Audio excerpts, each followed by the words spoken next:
Et maintenant le docteur Alain Goudet, ancien chercheur au CNRS, formé à la psychologie biodynamique, à l'éducation musicale et vocale, à la bioénergétique, va nous parler de l'ADN et son champ d'information et de son émission.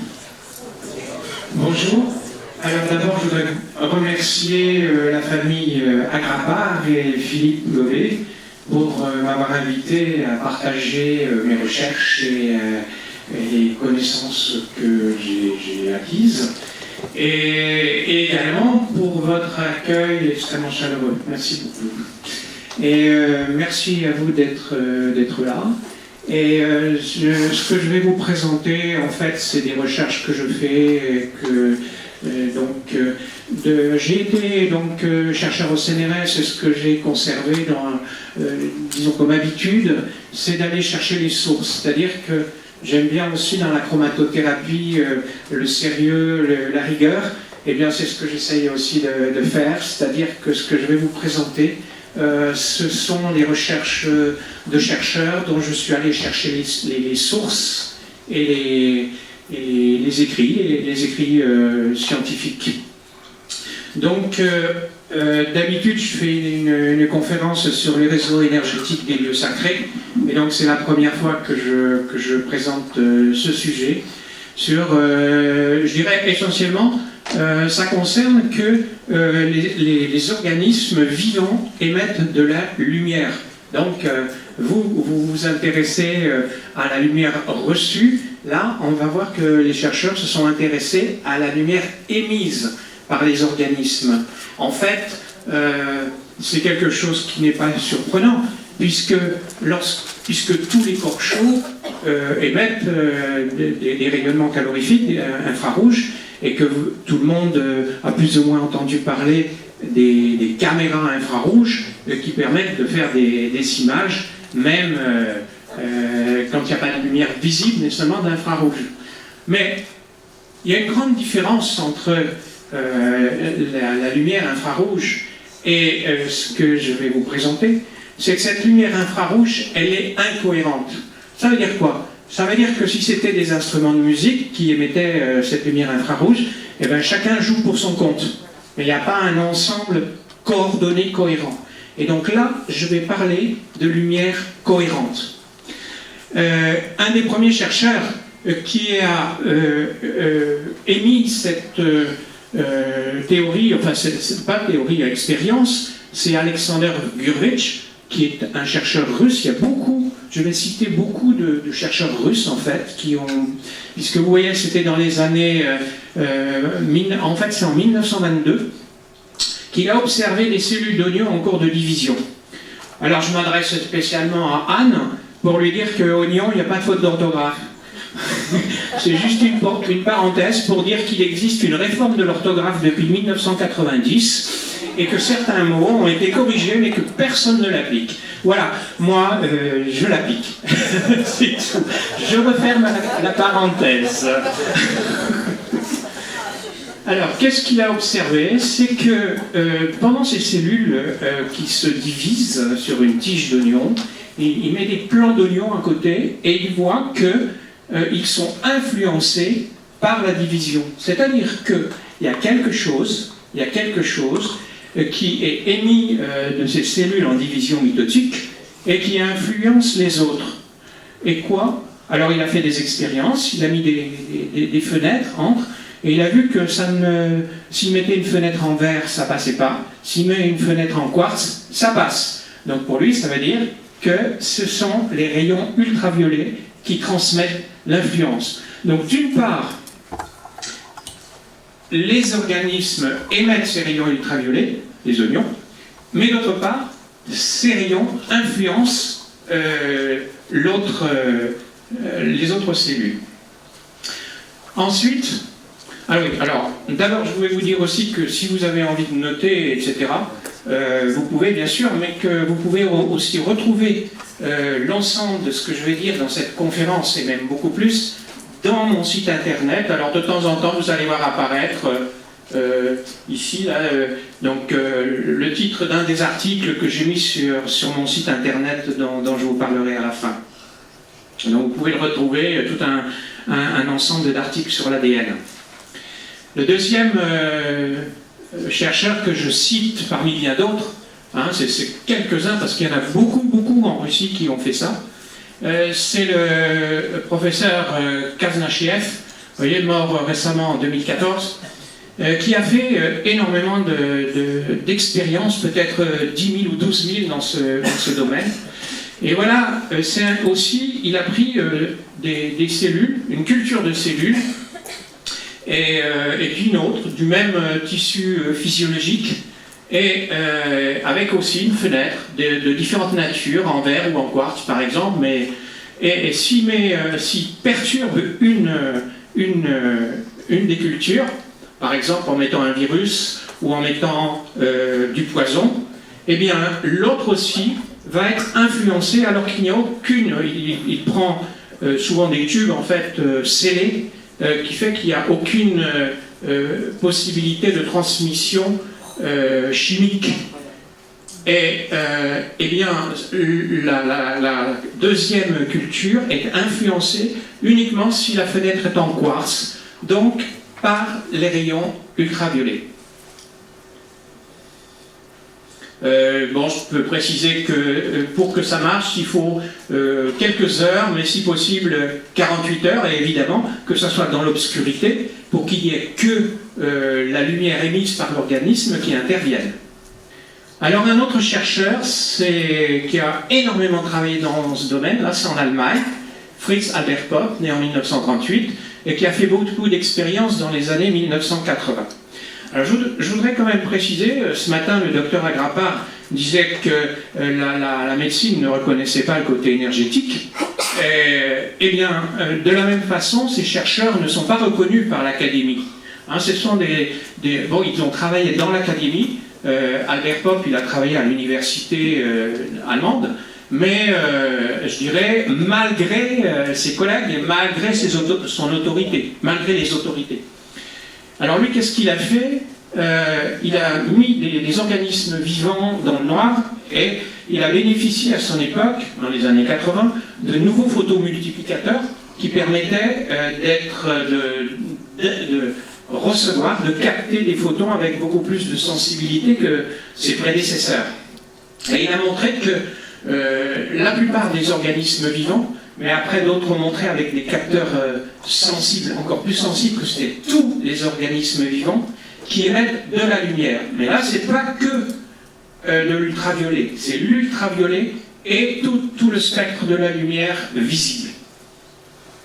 Mais si on fait l'analyse de ces spectres, on s'aperçoit qu'ils témoignent de l'état de l'organisme lui-même. Et donc on peut s'en servir comme diagnostic de l'état de santé des cellules ou de l'organisme. On peut par exemple voir aussi si une orange a été cultivée en biologie ou avec des produits chimiques, etc. On peut voir si une cellule est cancéreuse ou non, pas uniquement par son émission photonique. Donc, émission photonique émise par des organismes biologiques, il a appelé ça des biophotons. Allons plus loin, il a montré que dans la cellule, qu'est-ce qui émettait ces photons? C'était l'ADN. L'ADN est en fait qui stocke les photons et qui les réémet.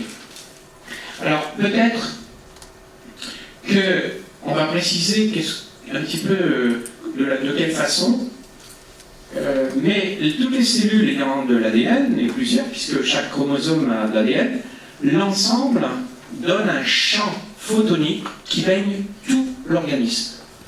Tout l'organisme, c'est-à-dire de façon cohérente, chaque cellule est informée de l'état de toutes les autres à tout moment.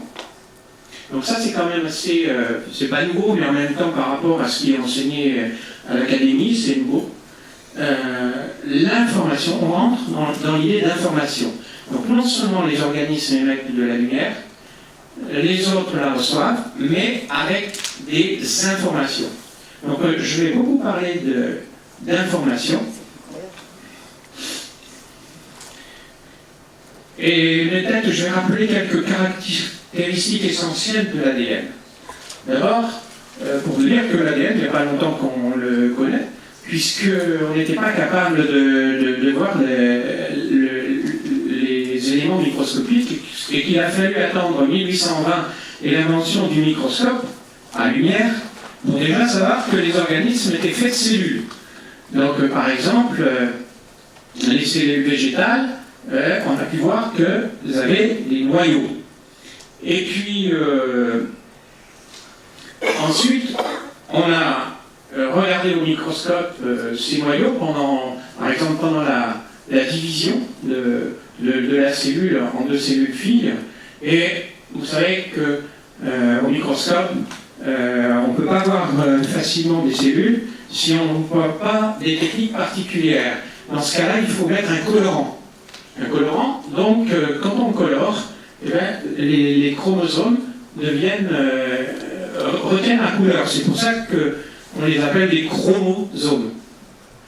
Et c'est donc en analysant chimiquement ces chromosomes qu'on a vu qu'ils étaient faits d'ADN et de protéines. Ensuite, on a, donc ça c'est l'ADN qui a été d'une bactérie qui a éclaté, donc on peut voir son ADN déroulé au microscope électronique. Et donc ADN, ça veut dire acide désoxyribonucléique, comme tout le monde le sait, mais pourquoi ce nom? D'abord parce qu'il est dans le noyau, mais maintenant on sait qu'il n'est pas que dans le noyau, puisqu'il est aussi dans les mitochondries. Mais acide désoxyribose, c'est surtout les fonctions chimiques, et ça ne dit rien de sa fonction génétique. Hein. Et il est l'assemblage, parce que ça on va en avoir besoin tout à l'heure, vous le savez, de 4 bases nucléiques, hein, CATG par exemple, hein, donc, qui veulent dire adésine, cytosine, guanine et thymine. Et ces bases sont ordonnées dans un ordre extrêmement précis. Et un gène, c'est quoi? Un gène, c'est juste une partie de cet ADN et un tout petit segment. On sait que l'ensemble des gènes, en fait, ne dépasse pas 5% de l'ensemble de l'ADN. À quoi sert le reste? Eh bien, on va en parler tout à l'heure. On a aussi déterminé en 1953 par la structure aux rayons X, en prélevant de l'ADN dans les cellules et en les assemblant de façon orientée, que cette structure était une structure de double hélice. Donc il y a deux brins réunis par des bases. Et à quoi ça sert? Pourquoi il y en a deux? À part le fait que quand ils se divisent, on peut répliquer. Eh bien, Hoppe, tout à l'heure, que je vous ai parlé, Fritz Haber-Hoppe, il a montré que l'ADN accumulait les photons dans ces structures intermédiaires entre les deux brins. Donc voilà, peut-être l'explication pourquoi il y a deux brins. Et que ces photons peuvent circuler le long de l'ADN, et donc l'ADN est à la fois un lieu de stockage et une antenne émettrice et réceptrice. Maintenant, qu'est-ce qui se passe au moment où l'ADN se duplique? Ces brins vont se séparer localement et s'éloigner, donc voilà, jusqu'à se dérouler complètement. Et donc il y en a un deuxième, hein, donc le bleu c'est l'ADN d'origine, et le rouge c'est le nouvel ADN qui se forme. Donc à la fin on va avoir simplement deux brins. Donc c'est la façon dont l'ADN se duplique biologiquement. On va voir qu'il y a une autre façon électromagnétique. Donc je vais parler du champ d'information de l'ADN et des travaux d'autres chercheurs. en particulier de celui de Luc Montagnier, prix Nobel pour sa découverte du virus du sida, qui continue ses recherches, mais comme il n'a pas plus le droit de faire au cinéaste parce qu'il est trop vieux, et bien il est parti les faire en Chine. Ou alors, enfin, je ne sais pas s'il est véritablement en Chine, mais enfin, il le fait sous l'égide de l'Université de Chine. Qu'est-ce qu'il fait? Il mesure les signaux électromagnétiques émis par les solutions diluées de molécules d'ADN. On met l'ADN dans de l'eau, et en fait, il a repris les travaux de Jacques Benveniste, qui a été conspué, et tellement qu'il en est mort. Et ça consiste en quoi? On prend un tube avec l'ADN, la solution d'ADN diluée, on met dans une bobine, etc., pour recueillir le signal électromagnétique et on l'enregistre sur l'ordinateur. Qu'est-ce qu'a fait Luc Montagnier? Il a repris le même système, mais avec des solutions plus ou moins diluées. C'est-à-dire qu'on dilue par 10, par 100, 10 fois 10, 10 1000, 10 000 pour des solutions, etc. Et dans une certaine gamme de dilution, il y a ce signal. Il n'est pas pour les basses dilutions, il n'est pas pour les hautes dilutions, mais dans une certaine gamme. Donc il le met dans la bobine et il enregistre ce signal. Et puis, il enlève, il filtre complètement l'eau et il remet dans la bobine et il mesure encore le signal. C'est-à-dire que le signal existe même en l'absence des molécules. Donc, ça veut dire que l'eau a véritablement enregistré le signal électromagnétique de l'ADN. Il y a un autre tube à côté. Alors, dans une expérience, première expérience, le tube à côté, c'est de l'eau pure, avec toutes les précautions, filtrées, tubes scellés, etc., etc. Et le signal du tube 1 est transféré dans le signal du tube 2. Et donc ça, il a mesuré, constaté avec son équipe. Dans une deuxième expérience, donc on a toujours le même tube 1, solution filtrée et diluée, qui émet les signaux, mais dans l'autre, on met l'eau, comme tout à l'heure, mais avec en plus ces constituants d'ADN, c'est-à-dire ces bases ACGT dont je vous parlais tout à l'heure, mais on vrac des milliers de ça, et donc la difficulté, comme vous savez, c'est pour refaire l'ADN, c'est de les mettre dans le bon ordre. Donc pour ça, il faut un plan. Habituellement, le plan, comme je vous l'ai montré tout à l'heure, c'est que c'est moulé sur le brin de l'ADN au moment de la duplication de l'ADN. Mais là, le plan, ça va être le champ électromagnétique de l'eau, qui est enregistré dans l'eau. Et donc avec les expériences qu'ils ont fait, ils ont fait plusieurs types d'expériences. Vous pouvez avoir des renseignements un peu plus précis dans mon article. Mais l'ADN d'origine a été reconstitué à 98%. Donc c'est un ADN, c'est pas un ADN humain, c'est un ADN assez court, mais ça montre quelque chose qui n'est pas connu, qui est vraiment pour moi très très important et qui change complètement notre regard sur la vie. C'est que des signaux électromagnétiques pilotent la synthèse chimique. Ça veut dire que si vous mettez des substances ensemble, elles vont se rassembler, mais pas comme des Legos, pas au hasard, des dilutions comme ça, mais parce qu'il y a un plan électromagnétique, un collage, si vous voulez, derrière, qui pilote ces réactions. Imaginez maintenant si vous intégrez cette notion et que vous l'appliquez à d'autres choses, qu'est-ce que ça va donner? D'accord? Ça va donner que peut-être la théorie de Darwin sur les choses qui se font par hasard et par sélection naturelle, ça tombe à l'eau. Mais ça, c'est un autre sujet sur lequel je suis en train de travailler. Oui, auparavant, je voulais vous dire que pour que ça marche, il faut qu'il y ait un champ électromagnétique ambiant de 7 Hz environ. Ça m'a étonné. Pourquoi? Alors, l'explication probable, qui n'est pas garantie mais qui est probable, c'est que 7 Hz, c'est la fréquence qui entoure la Terre et qu'on appelle la résonance de Schumann. Je ne sais pas si vous avez entendu parler de la résonance de Schumann. J'ai aussi écrit tout un article là-dessus, mais là, je n'ai pas le temps de développer. Je vais vous dire simplement, voici les mesures actuelles des résonances de Schumann. En fait, la première résonance est assez fluide.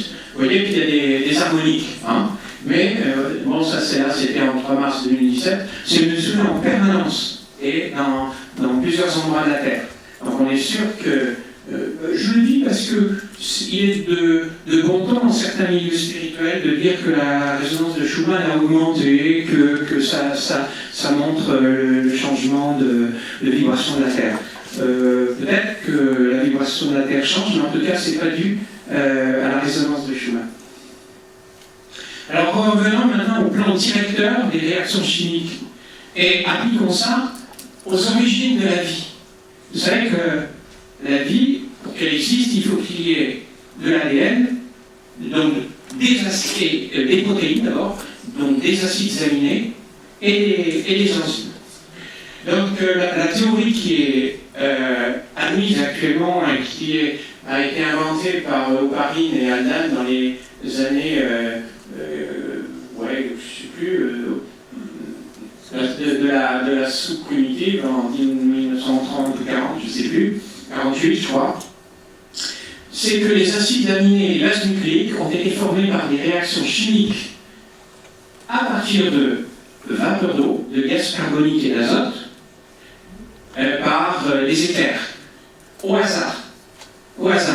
Et que les molécules se sont assemblées par hasard et que les meilleurs gagnent et ont été sélectionnés. Mais à partir des travaux de Montagnier et d'autres, par exemple, le docteur Peter Marcer a écrit la possibilité d'une chimie induite par un signal quantique contrôlé de façon optimum était alors inconnue au moment de la production de cette théorie. Et maintenant, on sait que c'est au cœur de l'évolution de la vie. C'est-à-dire que si ces molécules ont été créées, c'est piloté par des champs électromagnétiques, autrement dit des codes d'information.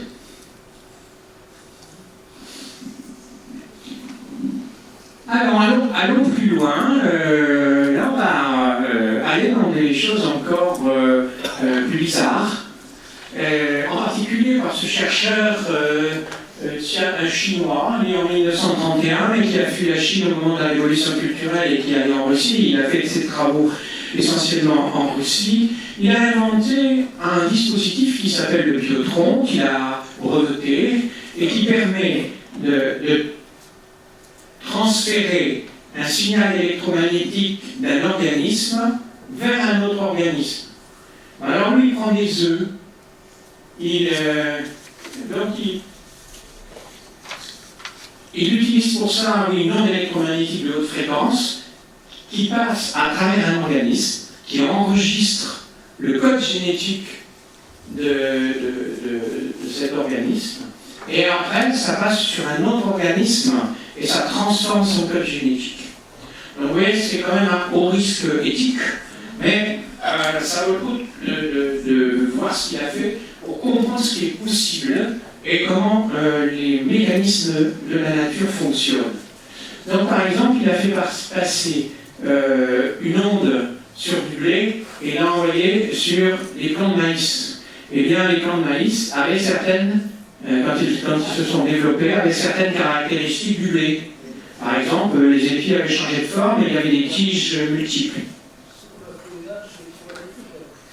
Alors, il y a quelqu'un qui parle, mais je n'entends pas. Ce serait comme un clonage électromagnétique. Un clonage électromagnétique? Non, c'est pas un clonage, c'est une modification. C'est une modification, c'est pas un clonage. Ça apporte certains caractères, mais il y a quand même les caractères du maïs qui restent. Ensuite, il a pris des œufs de canard et a envoyé vers des œufs de poule. Eh bien, la poule avait des caractéristiques du canard, en particulier des pattes palmées. Donc, ce qu'on appelle des chimères, c'est-à-dire qu'on est capable de faire un peu n'importe quoi. Donc, mais, vous voyez, là, ce qui est intéressant, c'est d'une part que si ce chercheur l'a fait et que moi je l'ai vu sur Internet, donc chacun d'entre nous pourrait faire pareil, nous savons comment ces technologies, ça veut dire que d'autres l'ont déjà depuis longtemps et l'utilisent de façon secrète, d'une part. Et autre chose, ça veut dire qu'il faut regarder que la vie se développe et peut-être toutes les créations pilotées par des champs électromagnétiques qui peuvent être transférés. Un autre chercheur très intéressant, c'est Peter Garyaev, qui s'appelait Piotr autrefois, parce qu'il travaillait en Russie aussi, et qui fait aussi, lui aussi une expérience de transfert du code génétique avec des pommes de terre, de telle sorte que lui, il fait ça avec un laser qui passe plusieurs fois dans la pomme de terre saine, et donc il enregistre le code, et puis après il envoie ce code sur des pommes de terre moins vitales, et donc il a eu des bons résultats avec ça. Je vous renvoie à mon article pour les détails. Il a fait ça aussi avec les pancréas de rats, des rats expérimentaux, hélas, qui ont été rendus malades du pancréas par des poissons. Et il a envoyé les signaux d'un pancréas sain avec le protocole habituel, c'est-à-dire des lots témoins, etc., une statistique, et il a montré qu'il a pu guérir la plupart des rats avec cette technique, alors que le lot témoin, ils sont tous morts. Je vous renvoie à mon article aussi. Alors, qu'est-ce qu'on déduit de ça? C'est aussi bien le chinois avant que Garyaev. Ils ont déduit que, en fait, qu'est-ce que c'est que le génome?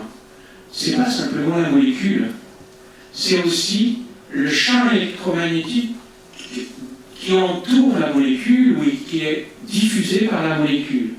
Et donc, pour ces chercheurs, le génome comporte une partie ondulatoire qu'il appelle supergène sous forme d'hologramme. Alors ça, c'est encore une notion, c'est-à-dire que hologramme, ça veut dire qu'à chaque instant, toute partie du corps connaît l'information de l'autre.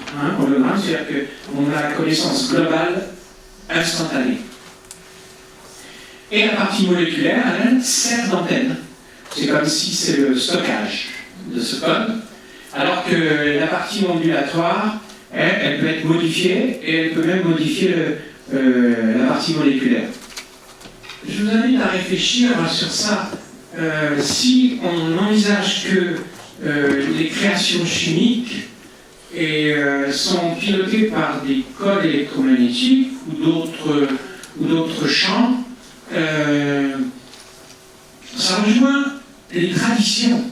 Et les traditions disent pas qu'on est né par hasard, que les choses se font par hasard et avec la sélection naturelle. Ils disent déjà qu'il y a un éther, un champ d'énergie qui remplit l'univers. Ça, c'est un autre de mes dada, je suis aussi en train de vulgariser ça. En disant que la notion d'éther a été beaucoup employée par les Grecs, qui disent que c'est une matière céleste pure et homogène. Donc en fait, qui n'est pas une matière, qui est au-delà d'une matière. Mais c'est plus développé dans la philosophie indienne du Samkhya qui dit il y a une substance primordiale qui est la prakriti. Et donc c'est cette substance primordiale qui vient donner les codes à la manifestation de la matière. Mais au-delà de la prakriti, il y a la purusha, et la purusha, elle envoie les impulsions à la prakriti. C'est-à-dire qu'il y a deux niveaux d'information. Il y a un niveau qui est peut-être les indications générales, et un autre qui est les codes particuliers. Par exemple, dans la Purusha, ça pourrait être l'idée des lois de la matière, et la Prakriti, c'est comment on peut appliquer ces lois de la matière pour construire une maison. C'est une image, bien sûr. Vous aurez des développements dans mon article sur la géométrie des créations de l'univers. Et je vais revenir à d'autres expériences de Garyaev qui montrent la réalité de cet éther qui n'est pas électromagnétique. C'est au-delà du champ électromagnétique. Vous savez, j'ai étudié les différents aspects de la physique quantique, pas très au niveau technique, hein, mais juste dans leur aspect, comment les choses s'articulent et comment l'université bloque certaines connaissances. Et donc, dans la physique quantique relativiste, on dit qu'il y a un champ d'énergie du point zéro. Et ce champ d'énergie du point zéro, c'est des particules électromagnétiques, des photons, qui oscillent tout le temps. Là, c'est au-delà du champ électromagnétique. C'est comme s'il y a un niveau plus fin encore. Garyaev, il a pu s'en rendre compte en faisant une expérience de spectrographie par diffusion de la lumière. Alors, un spectrographe, c'est employé bien sûr dans les laboratoires de façon courante. On prend une solution diluée d'ADN et on envoie la lumière, mais pour connaître le signal caractéristique de l'ADN, il faut déjà faire l'expérience à vide. Donc voilà, donc en l'absence de solution d'ADN, on a un truc un petit peu informe, ce qu'on appelle du bruit de fond. Et quand il y a l'ADN, voilà ce qu'on obtient. Là, on a simplement la taille caractéristique que l'ADN en solution, il se met en boule, et c'est à peu près les tailles caractéristiques de cette boule. Donc voilà. Et maintenant, qu'est-ce qu'il a fait?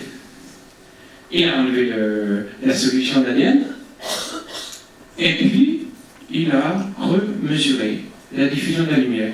Et qu'est-ce qu'il obtient? Ça. C'est-à-dire qu'il y a des pics qui correspondent à des caractéristiques de l'ADN. C'est-à-dire que c'est comme s'il mesurait l'empreinte laissée par l'ADN. L'ADN n'est plus là, mais on mesure son empreinte.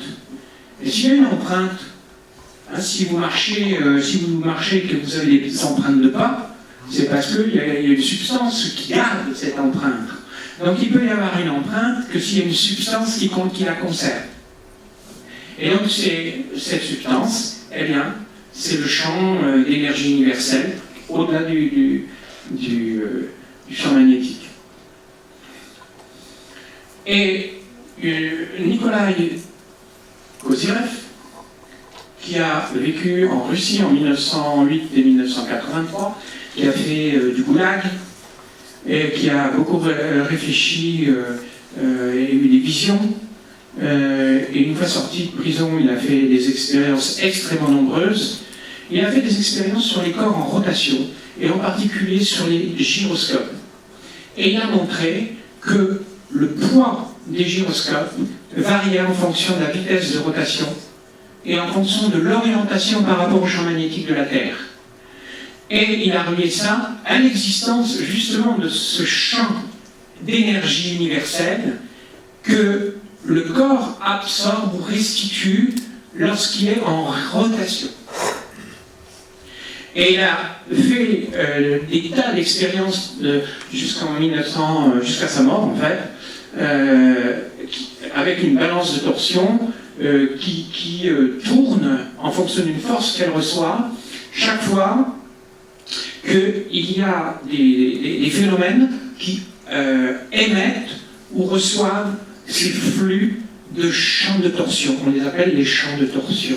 Ce champ d'énergie universelle, les Russes les appellent les champs de torsion. Ils ont été étudiés par un théoricien aussi, Gennady Shipov, qui a fait la théorie de ces champs de torsion, qui permettent à la fois d'intégrer dans l'univers les forces de spirales, alors qu'elles ne sont jamais prises en compte, même dans la théorie générale d'Einstein.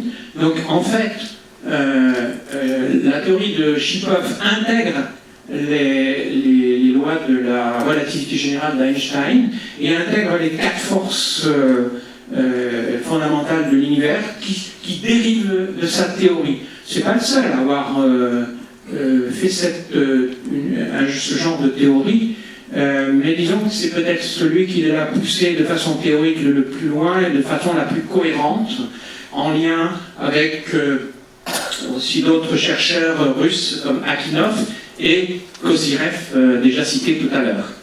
Et ce qu'il faut savoir, contrairement au champ électromagnétique, dont l'influence va à la vitesse de la lumière, c'est que ces champs-là, la vitesse est infinie. Donc en fait, il n'y a pas de vitesse. La transmission d'informations est instantanée et sans énergie. Et on peut se dire, mais alors la lumière, pourquoi elle transporte l'information? Mais il y a aussi que les champs électromagnétiques, comme la lumière, créent des champs de torsion. Donc quand vous envoyez un faisceau lumineux quelque part, il y a la lumière et il y a les champs de torsion qui sont associés. Voilà. Alors, voilà, j'ai terminé ma présentation, mais je vais rajouter 2 choses. C'est que, effectivement, il y a beaucoup de choses que je pourrais développer beaucoup plus. Donc, je vous ai cité quelques articles. Vous pouvez les retrouver sur mon site internet. Voilà, donc spiritScience.fr, j'ai des cartes qui le donnent encore. Donc vous allez retrouver l'ensemble de ces articles, mais d'autres aussi sur la musique, sur la psychologie et d'autres, sur la géométrie, la physique. Et j'ai écrit 2 livres. Alors j'en ai apporté quelques-uns parce que je suis venu en train, alors j'en ai pas apporté beaucoup, puis j'ai été vraiment très étonné parce qu'ils sont déjà tous partis. Alors que je n'avais pas encore fait ma présentation, mais en plus, il ne concerne pas le sujet ici, parce que, disons, certains de mes articles ont retenu l'attention des éditeurs. Donc c'est le cas pour mes articles sur retrouver la communication avec l'être intérieur, dans lequel il y a en particulier un chapitre sur l'influence de la pensée sur notre vie, et pourquoi on vit certaines choses en lien avec les sentiments négatifs et nos croyances. Et un deuxième, celui-là il est de 2011, celui-là il a été édité par Trédaniel et il date de l'année dernière, sur le réseau énergétique du lieu sacré, qui est l'équivalent pour la Terre des méridiens d'acupuncture et des nadis pour l'être humain. Voilà, je vous remercie beaucoup de votre attention.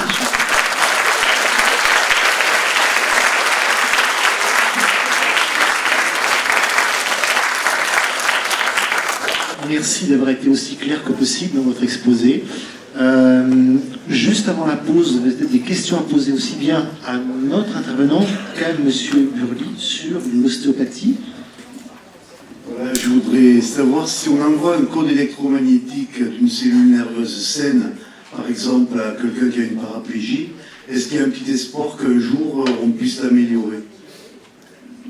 Alors évidemment, à ce genre de questions, je peux répondre que ce que les chercheurs que j'ai étudiés disent.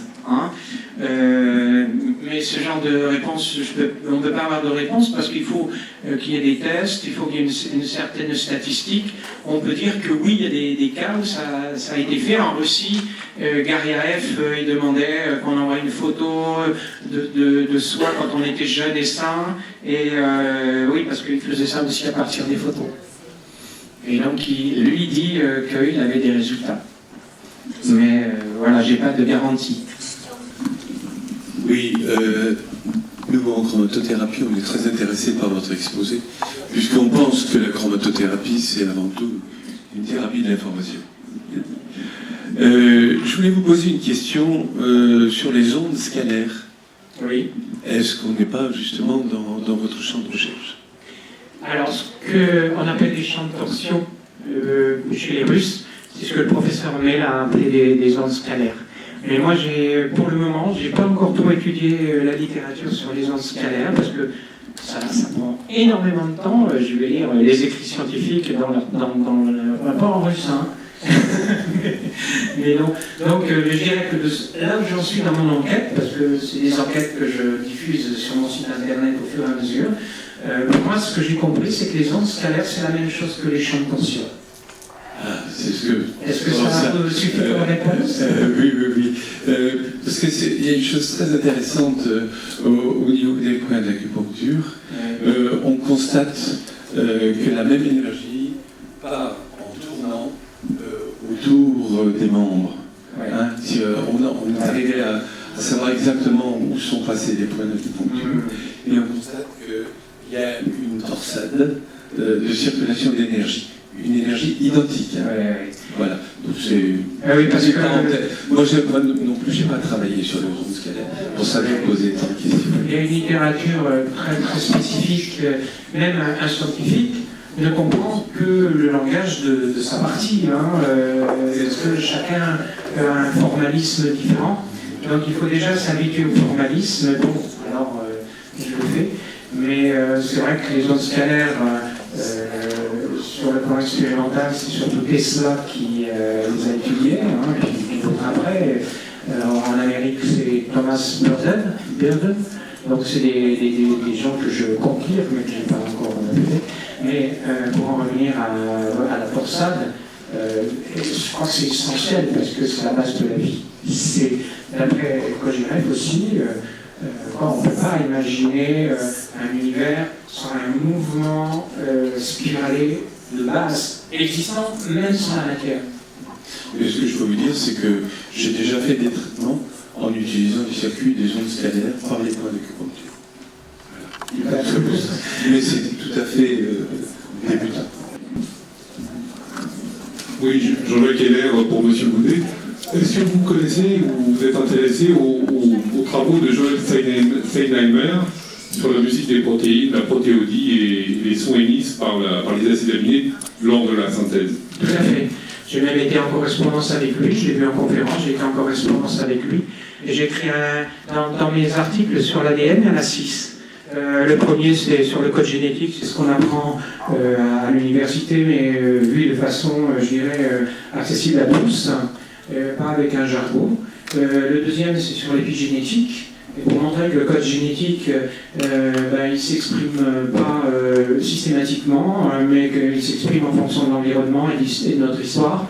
Le troisième, c'est sur la structure énergétique, justement, des 95% qui restent, et qui sont en fait, justement, je ne l'ai pas tout à fait précisé, mais qui servent à la résonance de ces biophotons, à l'accumulation et à la circulation des ondes du biophotons. Et le quatrième, c'est sur les protéodies. Le cinquième, c'est sur l'aspect électrique de l'ADN. Et le sixième, c'est sur l'aspect électromagnétique de l'ADN. Donc oui, alors par contre, moi je pense qu'il y a aussi Michel Duhamel qui applique les théories de Joel Steinheimer dans l'agriculture et ils ont d'excellents résultats. Il me reste à comprendre un petit peu la théorie qu'il emploie. Je n'ai pas encore compris la théorie des échelles de Joel Steinheimer, mais bon, ça c'est une autre, j'espère le faire un de ces jours. Merci. Une dernière question. Est-ce que ça vous satisfait comme réponse? Pour son brevet, il y a aussi une correspondance entre les sons et les couleurs. Ça, c'est un autre sujet. Une dernière question. Là, je crois, qu'est-ce qui est Cédal? Comment vous faites vos recherches? Comment vous avez accès? Et où s'en est en ce moment dans la recherche? Parce que toutes les personnes que vous avez citées, ils datent de quelques années, donc je voulais savoir comment... Je fais mes recherches surtout sur Internet, et aussi par en allant dans des conférences. Donc, il y a des... Donc vous avez accès aux matières en russe ou... Vous savez, Internet, c'est un outil à la fois simple et compliqué. C'est-à-dire que si vous faites un mot de recherche, ça ne suffit pas. Il faut lire une publication, et puis vous avez d'autres mots-clés. Des fois, je vais chercher en russe, parce que maintenant, il y a Google Traduction, etc. Et puis, fil en aiguille, il y a des choses que j'ai rajoutées hier soir. Il y a 2 jours, parce que j'ai trouvé des nouveaux renseignements. Juste une question de néophyte. Ça prend combien de temps d'études comme vous en présentez aujourd'hui? Ça prend du temps, des nuits, des jours, non? Beaucoup d'années, parce que Le CNRS, ce qui était bien, c'est que je faisais du travail, mais en fait, c'était pas ma place, c'était pas ma vraie place. Mais du coup, j'en ai profité pour écumer beaucoup les bibliothèques. Déjà à cette époque, je faisais des conférences sur le son, la couleur. J'ai d'ailleurs sur mon site un article très développé sur la couleur du peintre, la couleur des faisceaux lumineux et la couleur de l'œil. Voilà, donc ça s'est accumulé, mais je dirais que c'est depuis une dizaine d'années que j'ai créé mon site internet et que je fais ça au fur et à mesure. Maintenant je suis retraité, alors je prends le temps. C'est parfait. Je vous propose, on peut l'applaudir effectivement, tous les applaudissements.